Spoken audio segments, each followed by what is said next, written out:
രാഹുൽ ഗാന്ധി നാമനിർദ്ദേശ പത്രിക സമർപ്പിച്ചതോടെ പ്രചാരണം കൂടുതൽ ശക്തമാക്കാനുള്ള തയ്യാറെടുപ്പിലാണ് വയനാട്ടിൽ കോൺഗ്രസ് പ്രവർത്തകർ. 2009-ൽ എം.ഐ. ഷാനവാസിന് ലഭിച്ചതിന്റെ ഇരട്ടിയിലേറെ ഭൂരിപക്ഷം രാഹുൽ ഗാന്ധിക്ക് ലഭിക്കുമെന്ന പ്രതീക്ഷയിലാണ് UDF. രാഹുലിന്റെ റോഡ് ഷോ വൻ വിജയമെന്നും കോൺഗ്രസ് വിലയിരുത്തുന്നു. അതേസമയം രാഹുൽ ഗാന്ധിക്ക് 3 അപരന്മാരുണ്ടായ സാഹചര്യം കോൺഗ്രസ് ഗൗരവത്തിലാണ് കാണുന്നത്. മനു ഭാരത് വിവരങ്ങളുമായി ചേരുന്നു. മനു, ഇന്നലെ രാഹുൽ ഗാന്ധി വന്നതിന്റെ ആവേശത്തിലായിരുന്നു വയനാട്. ഇന്ന് രാഹുൽ ഗാന്ധിയുടെ അഭാവത്തിലും പ്രചാരണം കൂടുതൽ ശക്തമാക്കാൻ തന്നെയാണോ UDF കേന്ദ്രങ്ങളുടെ തീരുമാനം?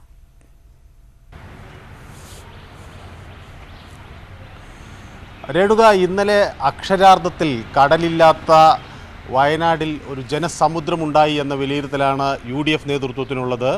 വലിയ ഒരു പ്രതികരണം, ഒരു പ്രതിഫലനം ഈ തെരഞ്ഞെടുപ്പിൽ രാഹുൽ ഗാന്ധിയുടെ വരവുണ്ടാക്കും എന്ന് UDF കേന്ദ്രങ്ങൾ വിലയിരുത്തുന്നു. ഇന്ന് ഏതായാലും അല്പം ശാന്തമായ അവസ്ഥയിലാണ്. ഒരുപക്ഷെ ഇന്നലെ റോഡ് ഷോയിൽ ഉണ്ടായ ഒരു ക്ഷീണം കണക്കിലെടുത്താകും ഇന്ന് ഒരല്പം ശാന്തതയിലാണ്. ഇന്ന് സൂക്ഷ്മ പരിശോധന നടക്കും. 23 സ്ഥാനാർത്ഥികൾ ആണ് വയനാട്ടിൽ മത്സരിക്കുന്നത്. ഒരുപക്ഷെ കേരളത്തിൽ മറ്റു മണ്ഡലങ്ങളെ അപേക്ഷിച്ച് ഏറ്റവും കൂടുതൽ സ്ഥാനാർത്ഥികൾ മത്സരിക്കുന്ന ജില്ലയായി വയനാട് മാറിയിരിക്കുന്നു. രാഹുൽ ഗാന്ധിക്കൊപ്പം 3 രാഹുൽ ഗാന്ധിമാർ ഇവിടെ മത്സരിക്കുന്നു. അതായത് കോൺഗ്രസ് അധ്യക്ഷൻ രാഹുൽ ഗാന്ധി, അതുകൂടാതെ 2 രാഹുൽ ഗാന്ധിമാർ, കോട്ടയം സ്വദേശിയായ ഒരു രാഹുൽ ഗാന്ധി, KE രാഹുൽ ഗാന്ധി ഇവിടെ മത്സരിക്കുന്നു. അതുപോലെ മറ്റ് തമിഴ്നാട്ടിൽ നിന്ന് ഒരു രാഹുൽ ഗാന്ധിയും ഇവിടെ വന്ന് മത്സരിക്കുന്നുണ്ട്. ഇത് കൂടാതെ ഒരു ശിവപ്രകാശ് പ്രസാദ് ഗാന്ധി എന്ന മറ്റൊരു വ്യക്തി കൂടി മത്സരിക്കുന്നു. അങ്ങനെ അതോടൊപ്പം സരിത നായർ മത്സരിക്കുന്നു. LDF UDF സ്ഥാനാർത്ഥികൾക്കൊപ്പം തുഷാർ വെള്ളാപ്പള്ളി എന്ന കരുത്തൻ മത്സരിക്കുന്നു. അങ്ങനെ എല്ലാം കൊണ്ടും വയനാട് ഒരു ശ്രദ്ധാകേന്ദ്രമായി തെരഞ്ഞെടുപ്പ് രംഗത്ത് മാറുകയാണ്. ഇന്ന് സൂക്ഷ്മ പരിശോധനകൾ നടക്കും. അപരന്മാരെയൊക്കെ ഒഴിവാക്കാനുള്ള ശ്രമം പരമാവധി നടത്താനുള്ള പരമാവധി അപരന്മാരെ തെറ്റുകൾ എന്തെങ്കിലും ചൂണ്ടിക്കാണിച്ച് ഒഴിവാക്കാനുള്ള ശ്രമമായിരിക്കും 3 മുന്നണികളും നടത്തുക. അതുകൊണ്ട് അത്തരത്തിലുള്ള ഓഫീസ് ഉണ്ടാകും. ഏതായാലും 23 പേർ മത്സരിക്കുന്നു. ശക്തമായ മത്സരം വയനാട്ടിലുണ്ട്. രാഹുൽ ഗാന്ധിയുടെ വയനാട്ടിലെ തെരഞ്ഞെടുപ്പ് കമ്മിറ്റി ഓഫീസ് പ്രതിപക്ഷ നേതാവ് രമേശ് ചെന്നിത്തല ഉദ്ഘാടനം ചെയ്യാൻ പോകുന്നു. ഇന്നലെ രാഹുലിന്റെ വരവ് UDF കേന്ദ്രത്തിനാകെ വലിയ ഉണർവാണ് നൽകിയിട്ടുള്ളത്. റോഡ് ഷോയിൽ ഉൾപ്പെടെ അണിനിരന്ന ആയിരങ്ങൾ വലിയ ആത്മവിശ്വാസം നൽകുന്നുണ്ട് UDFന്. വയനാട്ടിൽ മാത്രമല്ല സംസ്ഥാനത്തുടനീളം വലിയ ആത്മവിശ്വാസമാണ് UDFന് രാഹുലിന്റെ വരവ് നൽകിയിരിക്കുന്നത്. ഇപ്പോൾ വയനാട്ടിലെ രാഹുലിന്റെ തെരഞ്ഞെടുപ്പ് കമ്മിറ്റി ഓഫീസ് കോഴിക്കോട് മുക്കത്ത് രമേശ് ചെന്നിത്തല ഉദ്ഘാടനം ചെയ്യുകയാണ്. ലീഗ് നേതാക്കളെ ഉൾപ്പെടെ ചടങ്ങിൽ പങ്കെടുക്കുന്നുണ്ട്.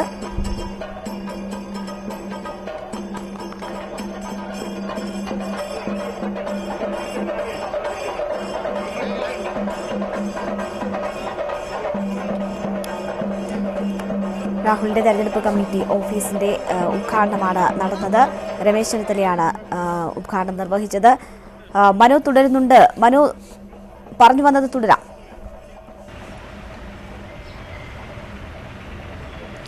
രേണുക, അത്തരത്തിൽ UDF കേന്ദ്രങ്ങൾ തികഞ്ഞ ആത്മവിശ്വാസത്തിലാകുമ്പോൾ LDFും NDAയും ശക്തമായ പ്രചരണ പരിപാടികൾക്ക് തന്നെയാണ് മുൻതൂക്കം നൽകുന്നത്. പ്രത്യേകിച്ച് NDAയുടെ സ്ഥാനാർത്ഥി തുഷാർ വെള്ളാപ്പള്ളി ഇന്ന് സുൽത്താൻ ബത്തേരി കേന്ദ്രീകരിച്ചുള്ള ഒരു പ്രചരണമായിരിക്കും നടത്തുക. LDF സ്ഥാനാർത്ഥി സുനീർ ഏറനാട് മണ്ഡലത്തിലാണ് ഇന്ന് കൂടുതൽ സമയം ചെലവഴിക്കുക. ഇതിൽ 3 കാര്യങ്ങളാണ് പ്രധാനമായും ഈ തെരഞ്ഞെടുപ്പ് പ്രചരണത്തിൽ ഉടനീളം സ്ഥാനാർത്ഥികൾ ശ്രദ്ധിക്കുന്നത്. കാരണം ഒന്ന്, ഈ ഏറ്റവും കൂടുതൽ ന്യൂനപക്ഷമുള്ള വോട്ടർമാരുള്ളൊരു മണ്ഡലമാണ് വയനാട്. ന്യൂനപക്ഷ വോട്ടർമാരുടെ സ്വാധീനം അല്ലെങ്കിൽ അവരുടെ പിന്തുണ ഉറപ്പാക്കുക എന്നത് ഒരു പ്രധാന ഘടകമാണ്. മറ്റൊരു വിഷയം ഈ മലയോര മേഖലയിലുള്ള കർഷകരാണ്. നിരവധി പ്രശ്നങ്ങൾ ഈ മേഖലയിലുണ്ട്. അവരുടെ നിലപാട് ഈ തെരഞ്ഞെടുപ്പിൽ നിർണായകമായിരിക്കും. മൂന്നാമത് ഈ ആദിവാസി മേഖലയിലുള്ള അവരുടെ നിലപാടുകൾ, ഇതെല്ലാം തന്നെ വളരെ നിർണായകമാണ്. UDF പ്രധാനമായും ലക്ഷ്യം വയ്ക്കുന്നത് UPA സർക്കാരിൻ്റെ നയങ്ങൾ, അതുപോലെ തന്നെ പ്രകടന പത്രിക, ഇതെല്ലാം ആളുകളിലേക്ക് എത്തിക്കുക എന്നുള്ളതാണ്, വീടുകളിൽ എത്തിക്കുക. അത്തരത്തിൽ ഈ മൂന്ന് വിഭാഗങ്ങളുടെയും വലിയ പിന്തുണ പിടിച്ചുപറ്റാനുള്ളൊരു ശ്രമമാണ് UDFിൻ്റെ ഭാഗത്തുനിന്ന് പ്രധാനമായും ഉണ്ടാകുക. എന്നാൽ ഇത് തടയിടാൻ തന്നെയാണ് LDFിൻ്റെ തീരുമാനം. വളരെ കാൽക്കുലേറ്റഡായി തന്നെ വളരെ കൃത്യതയോടുകൂടി തന്നെ ഇതിന് തടയാനുള്ളൊരു പ്രവർത്തനവും ഈ ഇടതുമുന്നണിയും അതുപോലെ NDAയും ആരംഭിച്ചിട്ടുണ്ട്. ഇടതുമുന്നണി പ്രധാനമായും മുത്തങ്ങ സംഭവം ഉൾപ്പെടെയുള്ള വിഷയങ്ങൾ വീണ്ടും ചർച്ചയിലേക്ക് കൊണ്ടുവരുന്നതിന് തയ്യാറാകുന്നു. ഒപ്പം തന്നെ ഈ ഉദാരവൽക്കരണ നയങ്ങൾ എത്തരത്തിലാണ് വയനാടിൻ്റെ കാർഷിക മേഖലയെ ബാധിച്ചത് എന്നത് മറ്റൊരു ചർച്ചാ വിഷയമാക്കുന്നു. അത്തരത്തിൽ വലിയ തോതിൽ ഇതിൻ്റെ ചർച്ചകൾ ആരംഭിക്കുന്ന ഒരു സാഹചര്യം അടുത്ത ഘട്ടത്തിലുണ്ടാകും. മനു ഭാരതാണ് വിവരങ്ങൾ നൽകിയത്. ഇപ്പോൾ നമ്മൾ ദൃശ്യങ്ങളിൽ കാണുന്നത് UDFിൻ്റെ വയനാട്ടിലെ തെരഞ്ഞെടുപ്പ് കമ്മിറ്റി ഓഫീസ് ഉദ്ഘാടനമാണ്. രമേശ് ചെന്നിത്തലയാണ് തെരഞ്ഞെടുപ്പ് കമ്മിറ്റി ഓഫീസിന് ഉദ്ഘാടനം നിർവഹിച്ചത്. സനോജ് സുരേന്ദ്രൻ വിവരങ്ങളുമായി ചേരുന്നു. സനോജ്, രാഹുലിന്റെ വരവിൽ വലിയ ആവേശത്തിലാണ് UDF. തെരഞ്ഞെടുപ്പ് കമ്മിറ്റി ഓഫീസിന്റെ ഉദ്ഘാടനവും നടക്കുന്നു. രാഹുലിന്റെ അഭാവത്തിൽ പ്രചാരണം എങ്ങനെ കൊണ്ടുപോകാനാണ് UDF തയ്യാറെടുക്കുന്നത്? വിശദാംശങ്ങൾ. രേണുക, രാഹുൽ ഗാന്ധി വയനാട്ടിൽ മത്സരിക്കാൻ എത്തിയതോടുകൂടി കോൺഗ്രസ് പ്രവർത്തകർ പ്രത്യേകിച്ച് മലബാറിൽ വലിയ ആവേശത്തിലാണ്. അത്തരമൊരു കാഴ്ചയായിരുന്നു ഇന്നലെ അദ്ദേഹത്തിന്റെ നാമനിർദ്ദേശ പത്രിക സമർപ്പണ ചടങ്ങിലും കാണാൻ കഴിഞ്ഞത്. ഇതിന്റെ അടിസ്ഥാനത്തിൽ കൂടിയാണ് പ്രചരണം കൂടുതൽ ശക്തമാക്കുന്നതിന്റെ ഭാഗമായി തെരഞ്ഞെടുപ്പ് കമ്മിറ്റി ഓഫീസുകൾ പ്രധാനപ്പെട്ട കേന്ദ്രങ്ങളിലേക്ക് മാറ്റണമെന്ന AICയുടെ നിർദ്ദേശം വന്നിട്ടുണ്ട്. ഗ്രാമപ്രദേശങ്ങളിലും ഉൾനാടൻ മേഖലയിലും പ്രവർത്തിക്കുന്ന ഓഫീസുകൾ പ്രധാനപ്പെട്ട സെന്ററുകളിലേക്ക് മാറ്റി പ്രവർത്തിക്കണമെന്ന നിർദ്ദേശത്തിന്റെ അടിസ്ഥാനത്തിൽ കൂടിയാണ് ഓഫീസുകൾ പെട്ടെന്ന് എല്ലാ ഓഫീസുകളും പ്രധാനപ്പെട്ട കേന്ദ്രങ്ങളിലേക്ക് മാറ്റിക്കൊണ്ടിരിക്കുന്നത്. ഇന്ന് രാവിലെ ഇവിടെ നടന്നത് പ്രധാനപ്പെട്ട, അതായത് വയനാട് മണ്ഡലത്തിലെ കേന്ദ്ര കമ്മിറ്റി ഓഫീസിന്റെ ഉദ്ഘാടനമാണ് നടന്നത്. അതിന്റെ പ്രധാനപ്പെട്ട ഓഫീസായി പ്രവർത്തിക്കുന്നത് മുക്കം സെന്ററിലാണ്. മുക്കത്തുള്ള പ്രധാന ഓഫീസിന്റെ ഉദ്ഘാടനമാണ് അല്പസമയം മുമ്പ് നാട മുറിച്ചുകൊണ്ട് പ്രതിപക്ഷ നേതാവ് രമേശ് ചെന്നിത്തല നിർവഹിച്ചത്. എന്തായാലും പ്രവർത്തനം കൊണ്ട് ശക്തമാക്കാൻ തന്നെയാണ് കോൺഗ്രസിന്റെ തീരുമാനം. കോൺഗ്രസിന്റെയും മുസ്ലിം ലീഗിന്റെയും നേതാക്കന്മാരെല്ലാം തന്നെ ഈ ഉദ്ഘാടന ചടങ്ങിൽ പങ്കെടുക്കുന്നുണ്ട്. ഉദ്ഘാടന ചടങ്ങുകൾ പുരോഗമിച്ചുകൊണ്ടിരിക്കുകയാണ്. സനോജ് സുരേന്ദ്രനാണ് വിവരങ്ങൾ നൽകിയത്.